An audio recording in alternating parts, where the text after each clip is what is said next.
Welcome back to the new video. इस video में हम सीखेंगे कि मॉड्यूल्स क्या होता है नोड जेएस का। चलते हैं वीएस कोड में।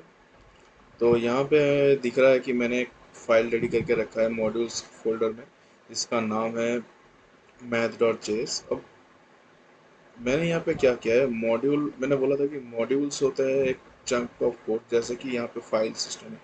एफ एस भी एक मॉड्यूल है जो हमें मदद क्या करता है। See, here you will find the better definition.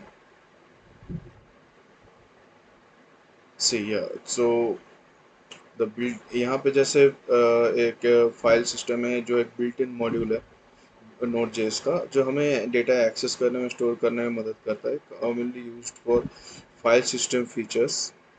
ठीक है, वैसे ही हम अलग से करके खुद का मॉड्यूल भी बना सकते हैं। ठीक है, जैसे कि यहाँ पे मैंने एक मॉड्यूल बना रखा है मैथ डॉट एक्सपोर्ट्स ऐड, यानी कि एक एडिशन का मैंने फंक्शन यहाँ पे सिंपल एडिशन का एक काम करके रखा है। ठीक है, अगर मैं यहाँ पे कुछ ना करूँ, ऐसे हम ऐसे लिख सकते हैं, उसके बाद इसको एक्सपोर्ट करने के बाद हम अगर यहाँ पे आ जाए, ठीक है, और यहाँ पे मैं मैथ का जो मॉड्यूल है मैं उसको ऐसे इस्तेमाल कर रहा हूँ, मैं एक नाम देके मैथ डॉट नेम देके, और यहाँ पे जाके मैंने ये जो मेरा एडिशन वाला काम है यहाँ पे मैंने वो शो कर दिया। ठीक है, यानी कि ऐड का जो वैल्यू आ रहा है मैं यहाँ पे शो कर दे रहा हूँ। और अगर मैं यहाँ पे नोड इंडेक्स करूँ और एंटर मारूँ तो देखो वैल्यू 5 है, वो मुझे शो कर रहा है। ठीक है, वैल्यू 5 है, वो मुझे शो कर रहा है। ठीक है, तो मैं यहाँ पे सिर्फ ऐड क्यों, मैं अगर इसको चाहूँ तो इसको इस तरह से भी लिख सकता हूँ।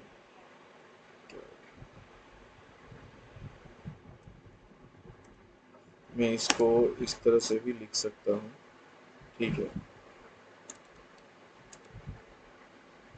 और सेम चीज़ के लिए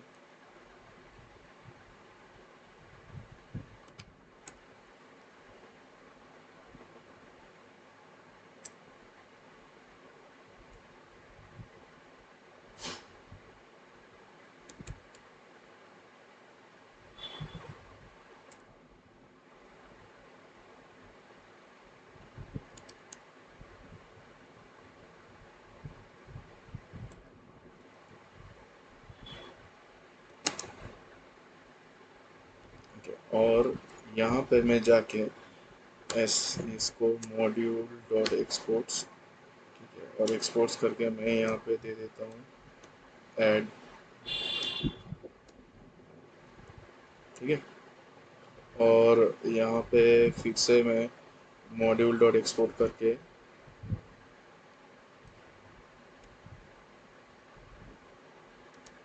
सब मल डिव, और अगर मैं इसको फिर से क्लोज करके रन करवाऊँ, अच्छा क्या एरर आ रहा है।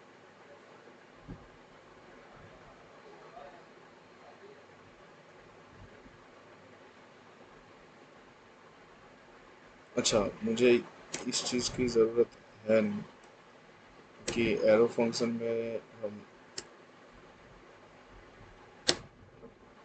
इसको ऐसे क्रिएट कर सकते हैं, कोई इशू नहीं। क्या हो रहा है एरर।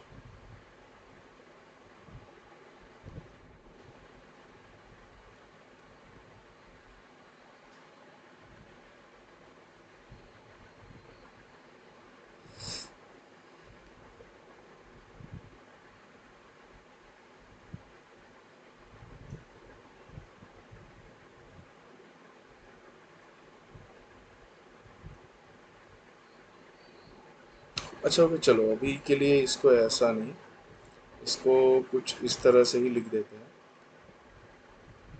ठीक है, अभी के लिए इसको इस तरह से ही लिखते हैं। बाद में जब मॉड्यूल्स के और भी काम होंगे तो दिखा देंगे कि कैसे लिख देते हैं या फिर कैसे लिखते हैं एक मॉड्यूल्स को। ठीक है।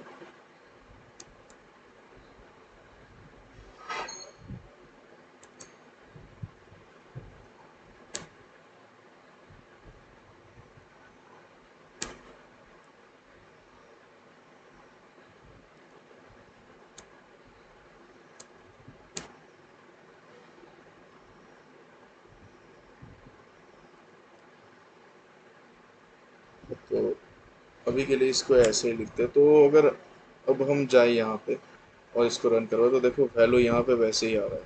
ठीक है, और मैं यहाँ पे अगर मैं बोलूँ कि कॉन्स्ट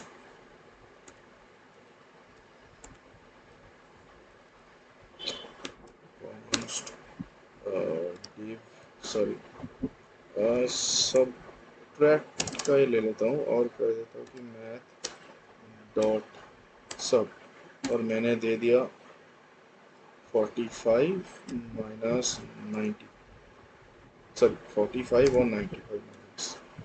सो यहाँ पे जो वैल्यू आएगा मैं इसको यहाँ पे कंसोल लॉग करवा देता हूँ।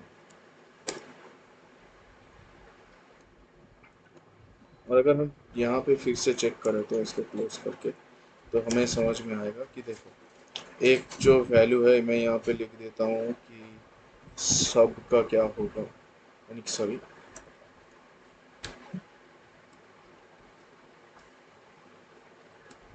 एड देन सब।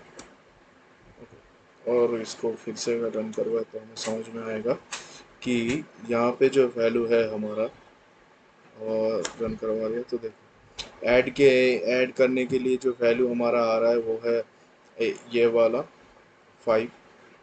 ठीक है, और यहाँ पे जो हमारा वैल्यू आ रहा है वो है -45।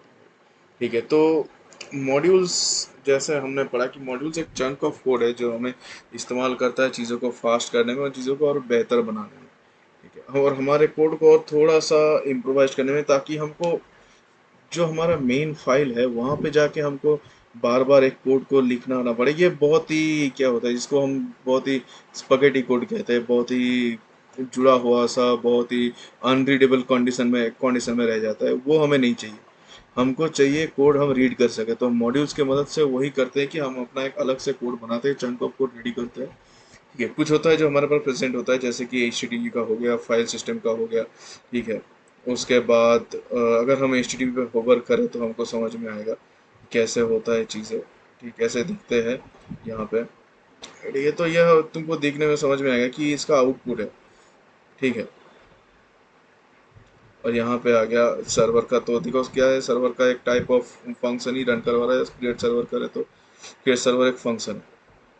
ठीक है, क्रिएट सर्वर एक फंक्शन है जो हमें मदद कर रहा है पूरे चीज़ को क्रिएट करने में और एक वैल्यू प्रोवाइड करने में।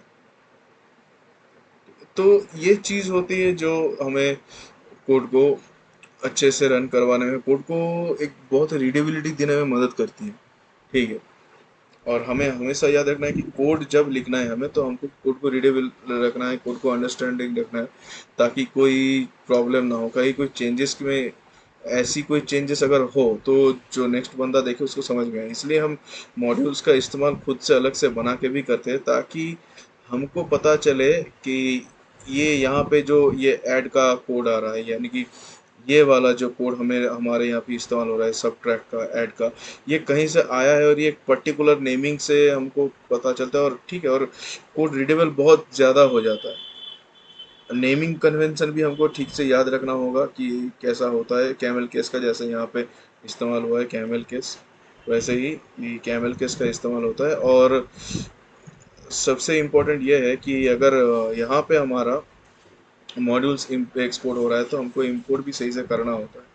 ठीक है, मॉड्यूल इंपोर्ट किए बगैर हम कभी भी उसके मॉड्यूल के मेथड्स को या फंक्शंस को इस्तेमाल कर नहीं सकेंगे।